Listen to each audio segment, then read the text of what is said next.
You ever thought about purchasing a new home? And when I say new, I'm talking brand new construction from the ground up. All of this and have a brand new home like that. That's what today's video is about. New construction. Let's go. Having to apply, but I think I need to. From a snot nose, making no pesos, to handling business. Hey, how's it going? This is Sean Lax with the Wentworth Real Estate Group, here to talk to you about new construction. Ever thought about buying a new home that you wanted from the ground up? Well, this video is about that.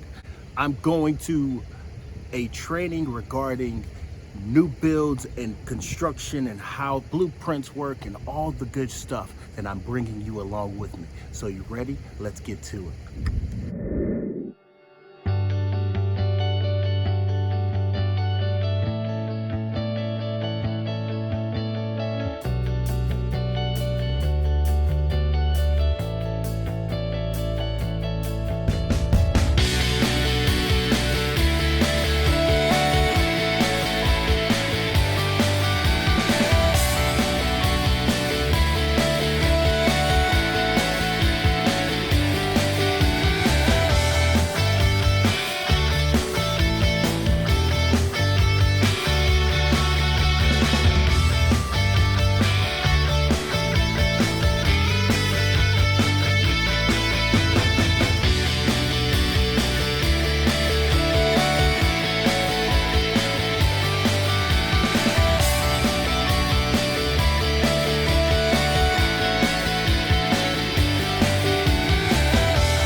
We came in off of this drag right here, and we're in the first unit to the left right here, and you'll see it's supposed to be a pond behind here, and that'll start filling up this winter. And there's 3 builders in here. There's another one right there, and then there's another one in the back. They start off at $350, just to kind of FYI, I'm giving you a little bit insight of what this development is. $350, they're condos. Condo fees are about $100 a month. What do they do? Snow and grass. But they'll go up. Grass? Snow and grass. Fire up, you guys. Yeah, they'll go up next year. Yeah. They'll go up to about $225. But so this is a true condominium where you don't do anything on the outside. You know, you get all your amenities taken care for you on the outside, and then you are responsible for basically drywall in, including windows.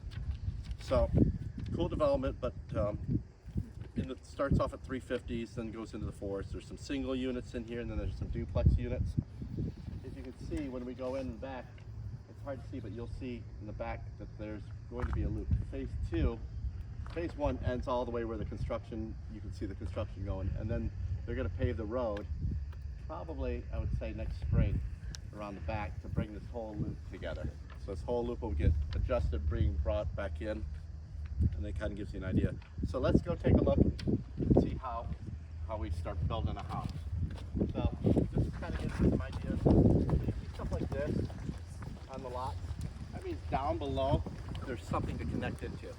It's a lot of it ends up being like consumers or sanitary sewer. So when you see something like this, this is most likely either the wellhead where they're protecting it right now, or it's a sewer clean out. And so what they'll do is once the grade is established, the ground, they'll figure out where the grade's supposed to be, and they'll cut it flush and then put a cap on top. So if there's ever a problem in there, they can run a snake that goes out to the road and goes from there. One of the other interesting things that you see is that, so the basement's already in right now. If you look at it, it's kind of weird because what they're doing is just to kind of give you an idea of the grade. Grade is how things are set, high or low. It's always misgiving, but we shoot things with transits, which is a laser. And the top of the wall right now is 2 feet above that curb. So that curb right there, wherever that curb is set, this thing's set 2 foot higher than that. The reason for that, your driveway. You need to think about where your driveway is. If you set it up too high, your driveway's going to start turning like this, and then to get into the house, you're going to have a ton of steps. So they have to set it, the grade accordingly, not too low where the water goes back to the house, but high enough where everything starts flowing away from the house. So about 2 feet is where, 2 to 3 feet is usually where that is. Okay, so you can see this one right here. This is our garage in here.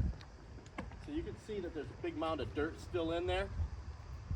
That dirt is undisturbed dirt. So what builders will do is they'll dig around the opening, and think about it, they don't want to throw all that dirt away, because if they throw the dirt out that's not been disturbed, then they got to fill it with something else, and they have to fill it with sand. Sand is the best compactor because once it's compacted, it doesn't expand again. So that's undisturbed ground. They'll throw sand in around that and then compact everything. It's called virgin ground. And so everything that you see here is the black tar line. That black tar line is basically, they spray black tar on it and mastic it, so that's waterproofing system. And so you'll see where the black is, that's where the dirt's pretty much going to be. The finished grade roughly is. If you take a look down below here, we're going to go down below, you'll see all these piles down here. This tube, this black tube that you're looking at with the sock portion around it, we're going to go around back for that. But that's the drainage to help the house drain, because if that doesn't drain, put water pressure up against the wall, find a crack, and then go inside. So let's just go down around the side and we'll start looking at other things.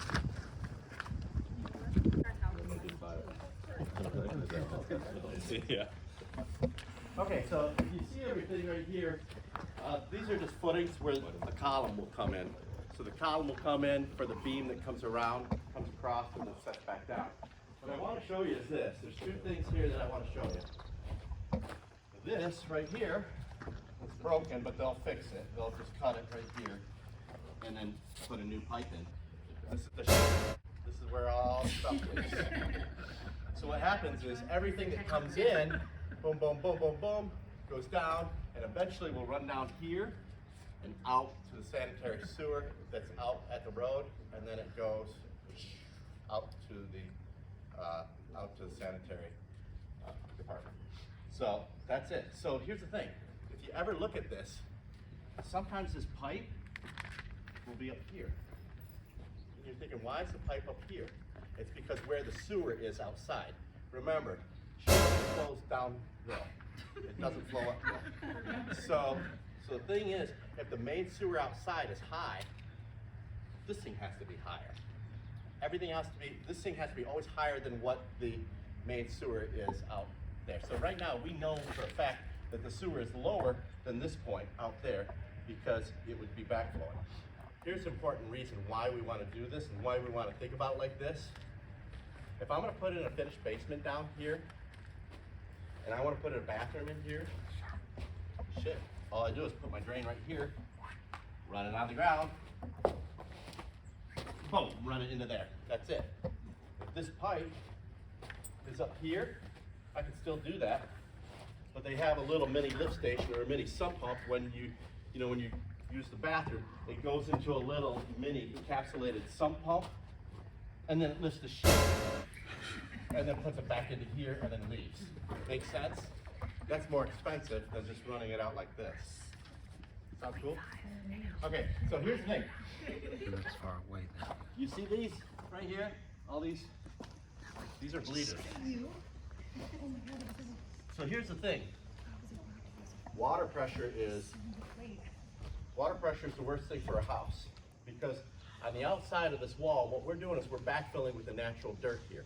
The natural dirt you see in here is a mixture of clay, organic matter, sometimes a little bit of sand, and so it's not really porous. It's porous, but not great porous. Like sand, you ever pour, like you see on the beach, you pour sand, water on the sand, it's gone. This stuff will sit for a minute before it absorbs because it's got the clay mixture in it. Clay doesn't like to absorb water. So what happens is that puts a lot of pressure on the outside wall. So what happens is that water pressure on the outside wall happens, and it's pressing, pressing, pressing. What it does is it allows it to drain all the way down here comes in through here, and they're gonna put a black pipe like this all the way around the perimeter right now. And they're gonna connect it to a sump pump. And that's where all your water comes for your sump pump. So your sump pump will kick it out. So that's how the sump pumps work. It grabs the outside water, relieves the pressure from the outside wall, brings it in through underneath the footing into inside the sump pump, where the sump pump then kicks it out and then kicks it out to the street where those open grates are. So one other thing is this. Sarah can attest to this.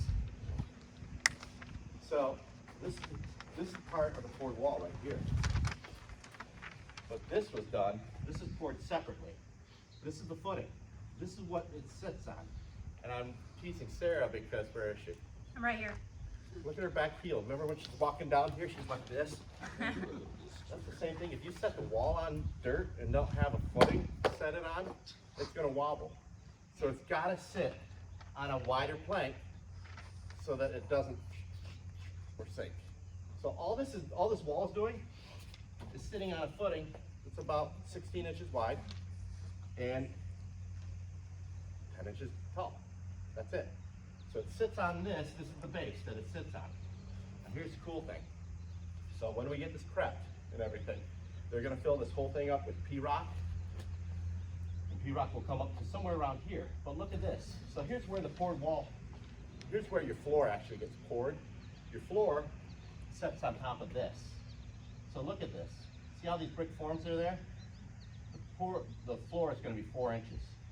So the floor is somewhere gonna be around this. So this, when you're standing in the basement, this is where you're gonna be standing. This is what you're gonna see. Everything below here, you're not gonna see ever again. Sound good? So, so that's about it in here. I mean, look, so you see these cutouts right here. Those are beam pockets where the steel beams come all the way across. So I know where the steel beam is because I see these pads. There's gonna be a beam here, and there's gonna be a beam there and there. And so, see what else we got. That right there, that big re-rod, it's a grounding rod in case lightning hits the house. And David, how long does the basement wall have to cure before you can continue to move on with the construction? that's smart. That's smart. About 7 days, usually about a week. Because think about this. You know, all concrete takes about 7 days to cure, about 90% roughly, and then it takes another 30 days for the other 10. So that's why they never want you to drive on a freshly poured driveway, because the first 7 days are the most critical, where it needs to sit. After 7 days, it's almost the hardest it will be, and 30 days, it's 99% cured.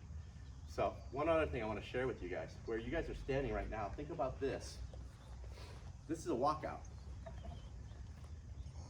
How does that work?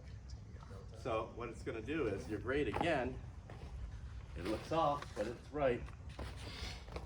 Your grade is somewhere around here, where your poured wall is going to be somewhere, or your poured floor is going to be somewhere underneath here. So this is where the poured floor is going to sit, and they're going to frame. They'll put the wood down here like this, and then strap it down on top of this and frame. But you're saying, man, how come it looks so weird? Here's the cool thing. We in Michigan, when things freeze, ground freezes. Ground freezes all the way down to 4 foot. After 4 foot, it stays 55 degrees until you reach China. So after 4 feet, you're good. But before 4 feet, guess what can happen? That frozen ground, they can lift our poured wall. If it lifts the poured wall, what's it going to do to the house? Fuck it up. So what this is, you don't see it. You will, where you guys are standing right now, you're standing in about 2 or 3 feet of dirt, future dirt, that's going to get backfilled around this house. And so all that dirt gets filled right up there because we have to get the ground to be the insulator for it so that it doesn't go down. So once the dirt's here, you can measure 4 feet down, and my footing better be below that so that the frost can't go underneath it and lift up the house. I have a question. Yeah, How come there's no footing back here? there is, you just don't see it. So they did it, it's just down there. Okay. Sound good? All right, so let's go to the next house. We're gonna start walking through that one that's 3/4 finished, and we'll go from there. So it's pretty cool. So we're talking about most basements, new construction, are either 8 foot or 9 foot or 10 foot. How do you tell? Well, I can barely touch 8 foot. So that's 9 foot, okay? Always remember that doors are 6 foot 8 tall, so just remember 7 foot. You have to have what's called an egress basement window system if you put a bedroom in here. 2 criteria that you have to meet. The criteria has to meet with the bottom sill. The bottom sill has to be a certain distance. I think, Sarah, it's 42. I think it is, yeah, 42 because that inches. was an issue, yeah. And the opening, the raw opening of the window portion has to be like 3 feet or something. I don't know the exact dimensions, but it's basically, it says that I have to get a body out of this, and the body has to be able to get up on top of it. The cool thing is this, say you go and see a house that meets this egress window requirement, but doesn't meet the floor height requirement, because I've seen that a lot, and they still want to advertise it and they still want to do that. Here's how you fix that. If the opening is good, but you still have not enough distance here, build a platform. So they step up on the platform, then it gets into 42 inches, but then they can get out. So that's the safety bet or something like that. Sense of 2x6 construction. Yep. So nowadays, with the building codes, we have to meet an energy code nowadays. And that energy code, like a lot of people that talk about building and things like that, they worry about things that happened in the past. Well, the energy code and a lot of more stringent rules from the municipalities now taken on account for a lot of the checks and double checks. So what we have down here is, I'm just going to share with you, we have these are silent floor joist systems. They're called TJI joist systems. They're called a multitude of different things, but they don't look like a 2x10, do they? Or a regular conventional piece. What these are, these allow for greater spans. So a 2x10, which is normal flooring. So these allow for greater spans. So if this was a regular conventional frame, like a 2x10, that beam would have to be closer to us because that can only span 14 feet, where this thing's probably spanning 17 feet. So they span greater distances, and they don't expand and contract like 2x10, so less force feeds. Great product, more expensive. When you see stuff like this in here, that's a good feeling when you see that. Sound good? What's this? This is a future basement bathroom. So what you're going to see is this. When they frame these and when they plumb these, they plumb them up high because they don't know where the floor is going to go. So when the plumber comes back and gets ready to close this out, they're just going to cut this flush and put a cap on both of them. That right there is for a tub shower. That's for the stool. And that's for the sink. And the nice thing is I know that if I see these 3 things and I don't see like a sump pump-like looking thing, I know that the sewer, and I'm looking at this and I'm going, okay, this is eventually going to get connected to a drain up above, and this is going underground, and that's going underground, and all these things are going underground means I'm pretty good. It means I know that my sewer is leaving underneath the footing and going up. PEX lines, cold, hot, that's about it. And then let's go over here. Okay, by law, a builder can have a drain that drains into the sanitary sewer. So that right there is a little drain that's going to be draining into the sanitary sewer. And that's going to probably be where the condensate line comes off the heating and cooling from a furnace. Okay. All right. Right where you're standing. This is a check valve. So here's the thing. This is weird. But this is the main sewer. When it leaves the house, it's going to get cut down to the floor again. It's going to have a cap on it. If you get plugged and they can't unplug it from that outside, they're going to do it come in here. And if they can't do it from here, then they'll start with the drains. So this is just where the main cleanout leaves. But here's where I know where it does. This thing, the pipe comes in here and it comes over to here. It hits this and then it disperses. That's a check valve. What's a check valve? In the pipe, there's a little flapper. When you flush the toilet, when you water, your water goes out. Comes down here, comes down here. Someone breaks a line. Excavator breaks a line down here. And sewage starts backing up, backing up, backing up, backing up, backing up, backing up. And it comes in through here, backing up, backing up, backing up. This shuts it. Here's the only problem. If you don't know there's a break down there, you're gonna continue using yours, and all you're gonna do is contaminate yourself with your own stuff. So, okay, other things this. You can see like there's a port wall crack that happened here, the epoxy injection. This again, this is where I caught a seller cheating and lying on the seller's disclosure. They were the first people that bought it. They were the only owners of this new construction. They said the basement never leaked. We had the basement finished. We finished it, it was already finished when they bought it. New buyers came in, it leaked. They said, no, we've never had a problem, never had a leak. Well, we pulled this off. If you never had a leak, why would you put mastic on this? Did you guys finish the basement? Yeah. Okay, then you guys knew that there was a leak because the builder had previously fixed it. That was it, so. Black things that are the corrugated pipes that are around the perimeter of the house, they're dumping into right there. That's it. And so, also, if you just take a look, energy codes now say that everything that's an exterior wall that goes to the outside in the basement has to be covered with insulation. So what you're seeing is all this stuff has to be insulated anyways to meet the energy code. And then another thing to meet the energy code, the owners have to go to 90% efficient furnaces. They also have to use 90% efficient plus water heaters. So they also have to do a couple other things to meet the energy code. The interesting thing is you're going to see that there's no framing along this wall. And remember when I said it's exterior only? That's the garage. So you don't need to insulate where the garage, for the house wall, for the garage wall. And that right there is the porch. So you don't have to insulate that again, because it's wall. Sound good? All right, let's go upstairs. Not much to see up here, but I want to share with you is here's part of the inspection processes that you're going to see throughout the course of our construction. The first inspection is, there's a lot of inspections prior to it, but we have to set up different parameters before we dig to tell them how high, how low we're going to dig, and exactly where it's going to sit on the lot. After that, then we dig the hole, and we dig the raw land out, and the raw land, just the inspector comes out and literally looks at the raw dirt and says, yeah. What he's looking for is any places that have been disturbed. Any places that are disturbed are no longer called virgin ground. And so, virgin ground, you need to put concrete on virgin ground. So once you disturb the ground, if you put concrete on top of it, it can sink.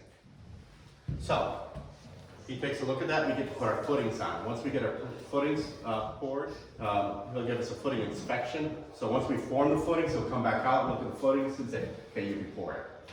And so then we get another green sticker. So we have, right now, we have 2 stickers. One with the raw dirt, and one with the forms in place prior to concrete. The next one is wall, but that's after the fact, so there's another inspection. So the third inspection now comes out and says, yep, poured wall looks good. So you're good to go. So now you can start framing on the house. And so what they do is they'll come out, they'll backfill around the house, and then they'll start framing on the house. And once they start framing on the house, we'll get more inspections. The frame comes in, and then what we end up doing is we send in the wiring, the plumbing, and the mechanical. So think about it this way. The first person that gets to come in first, and these are called rough mechanicals, the first person that gets to come in first is the mechanical contractor, the heating contractor. And think about it this way. That guy is moving the biggest stuff, so he doesn't get a choice of where things can go. They gotta go certain places. So all he basically does is he cuts out holes in here, and then he puts those vents in above Simon's head. Those are cold air returns. These are supply lines. Supply lines are always below windows because it helps balance out the airflow difference.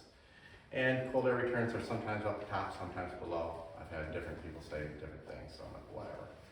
So he comes in, and then afterwards, the plumber comes in, because the plumber stuff is the second biggest stuff, and then the electrician works around those 2 people. And so then, once we get them in place, the plumber does his little bit, and the electrician puts the raw wiring in. We wait and get the 3 stickers. Once we get those 3 stickers, then we can get what's called a frame inspection. Again, we get a guy comes back out, looks and sees, make sure that all these 3 are in check, and then make sure the framing's good, and gives us another approval. So right now, I don't know how many we're at. We're at 3, 4, 5, 6, 7 at least inspections already. And so we're at 7 inspections. Once you get that done, then you insulate the house. You insulate the house prior to drywall. You can either insulate the with fiberglass or you can blow it. So most of the time builders just blow it, it's easier. But the fiberglass insulation is all around it, then gets another inspection after that. So you have an insulation inspection. So now we're up to 8 inspections. So do you have to pay for those inspections? Yeah, you have to pay for every one of them, but when you get your building permit, that's part of the fees. Gotcha. So we're at 8 inspections so far. And like the wiring, mechanical, and plumbing, they take care of those through the state, but they vary at their cost. So once they get an installation inspection, then we can start drywall. And now this is where we are at. We're in the drywall stage right now, and they just primed it with 1 coat of primer paint. And so they'll prime this thing, which will balance the paint out, so when they put their final coat on. We got 2x6 walls, that's part of the energy code. The next inspection that we're gonna see right here is after we get all the mechanicals and all the stuff that starts to come in, you're gonna start seeing the finals. You'll see a final mechanical, a final plumbing, and a final electrical. So there's 10 now. They're also gonna do what's called a blower door test. And what they do is they shut the entire house down and open up the front door, put a screen over it with a fan, and they start blowing air out of the house. What they wanna see is how drafty is the house.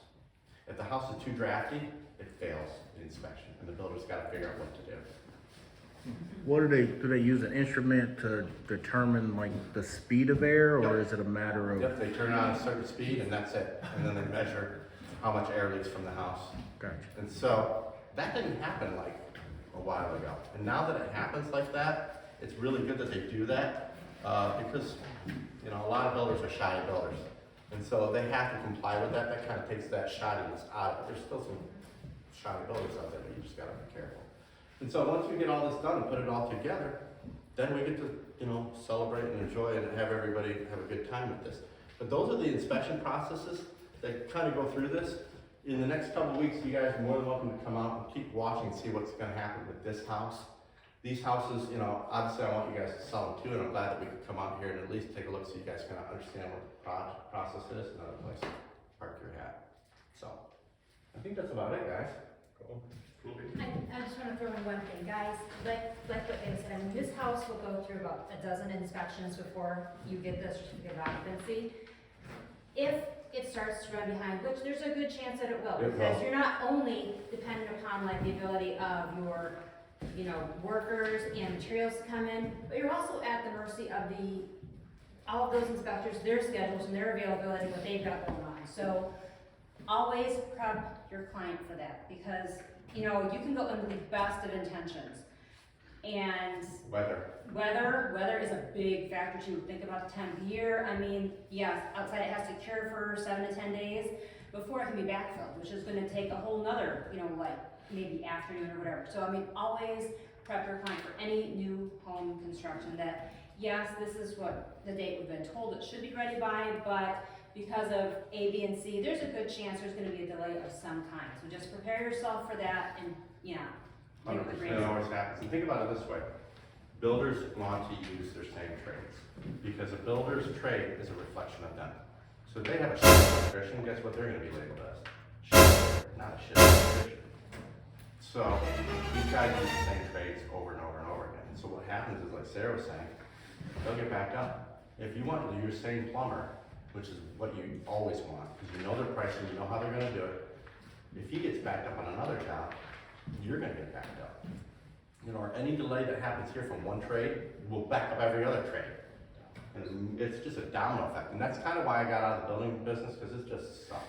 I give Eric a lot of credit for it. So I got a question. When it comes to purchasing a lot, right? If I was the owner or new buyer, could I bring my own builder in to purchase a lot? No. And build on the lot? It has to go through After one of the three. whoever the. Yep, and each builder has their own floor plan. Okay. So, what up? In a development like this, would all those inspections and stuff go smoother, would you think, rather than like a custom build, since they got them like on dial or no? They're all the same. They're all the same. So it's just kind of interesting. Sean, typically with a subdivision, like that subdivision has already approved like so many builders, so that's why you end up having to go through one of them. Like they'll give you their approved builders. I mean, the same with like a construction loan. A bank or a lender already has a builder on, you know, on their list, and that you could find a new builder for a loan and have that builder go into an establishment like a lender and get on that list by submitting certain documents and that sort of thing, but don't record your So one other thing, just to kind of let you know, there's David, you have a question? Every new build I've done, they've asked, should we bring our own inspector to the walkthrough? five.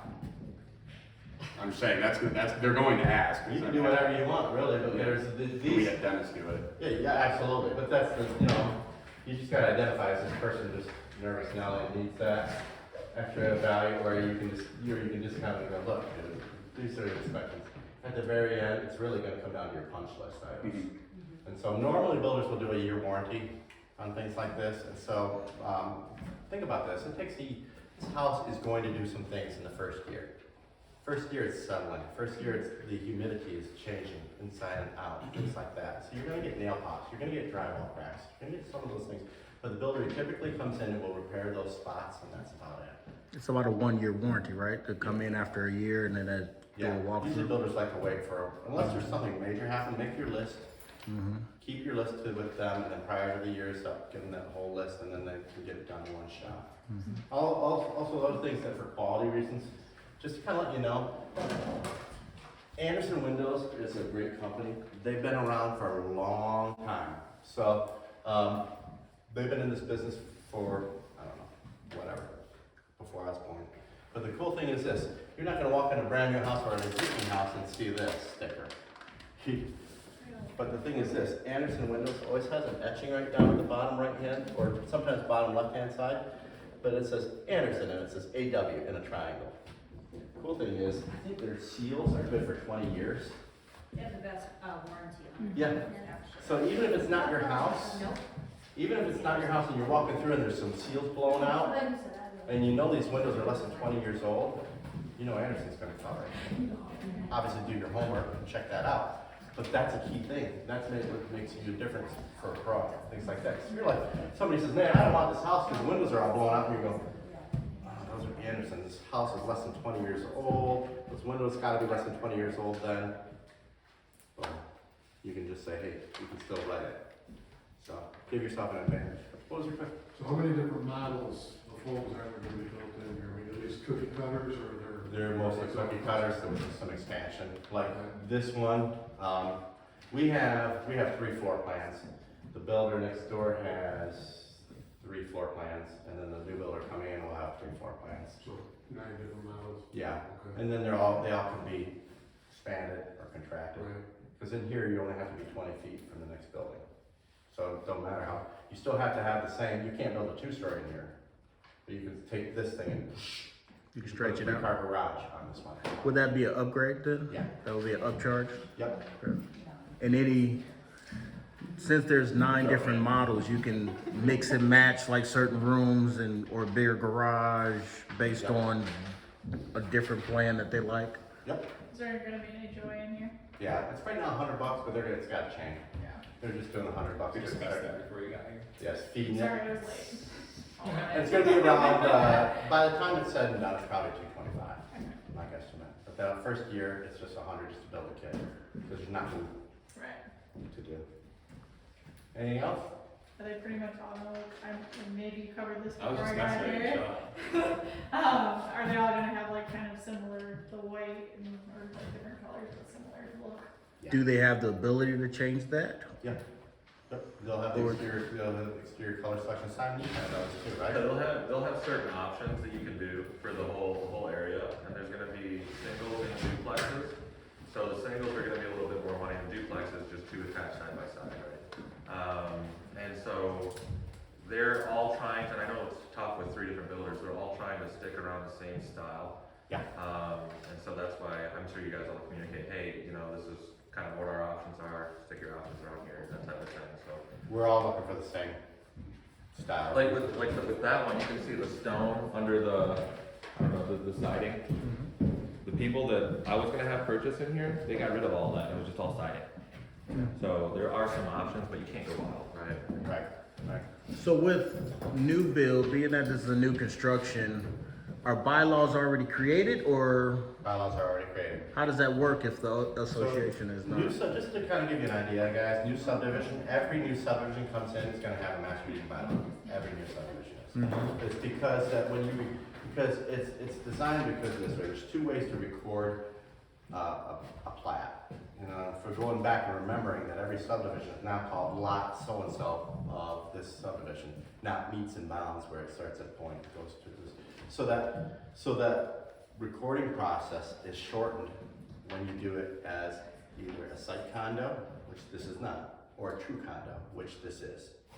So the subdivisions that you see out there that I live in, that a lot of people in here live in here, that the condo fee is like maybe $500 a year.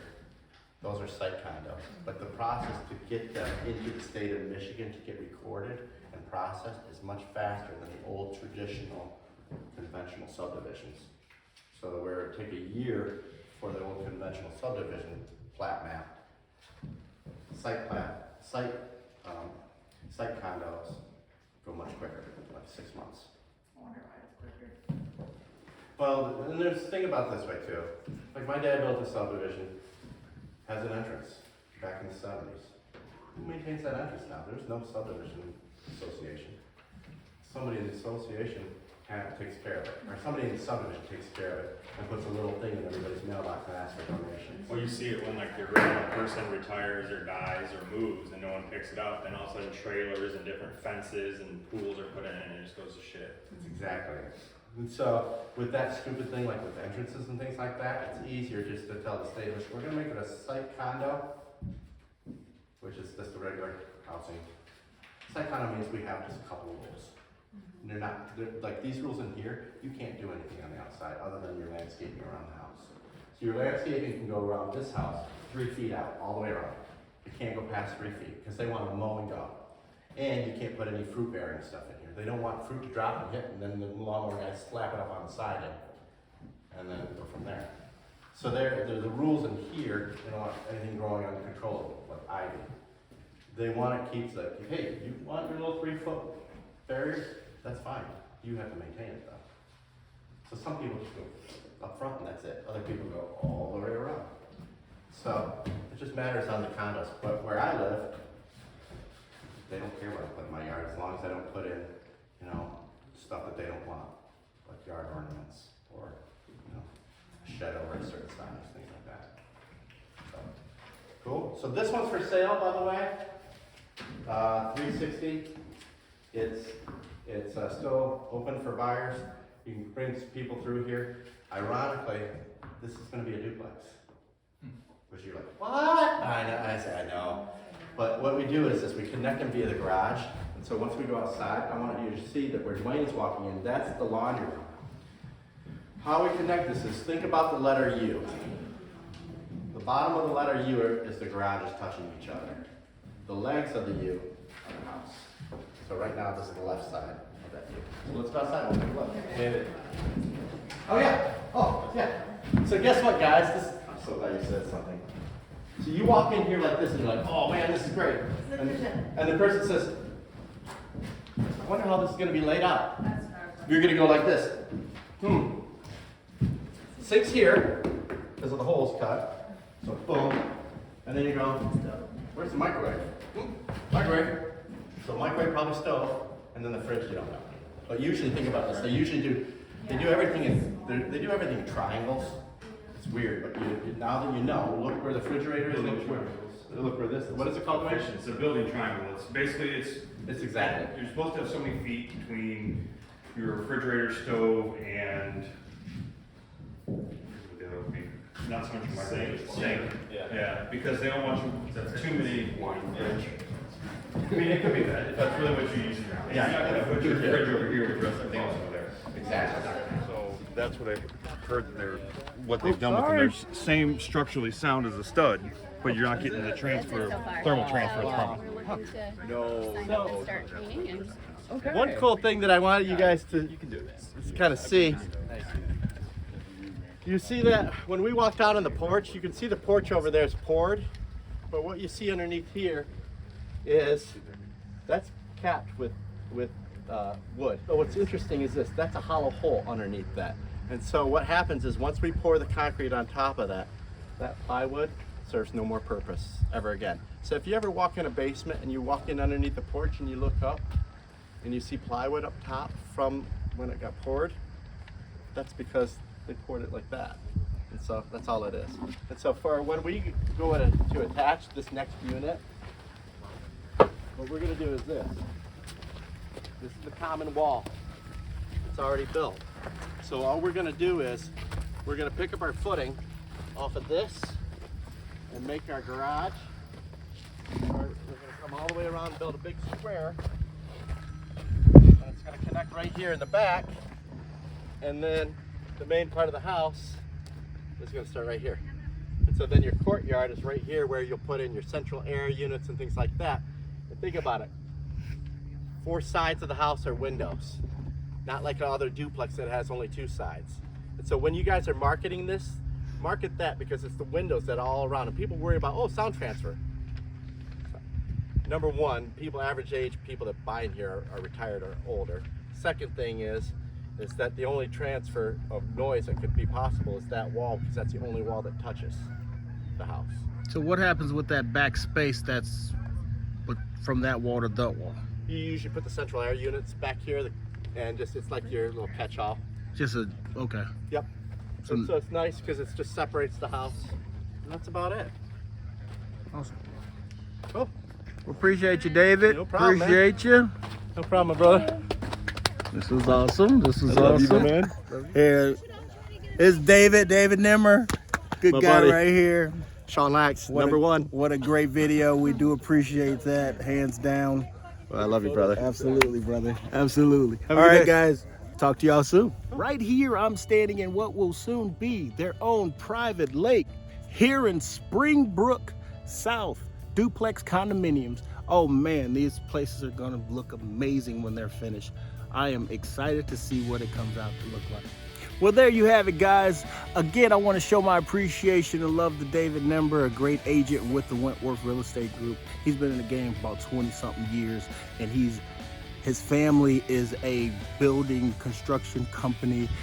They've been building homes all his life, so he knows a lot about building homes, new construction, and things like development. And he was able to walk us around and show us some great tips and things to know when it comes to new builds, all things and tidbits that you're able to take yourself when you go look at new builds and want to talk to a builder.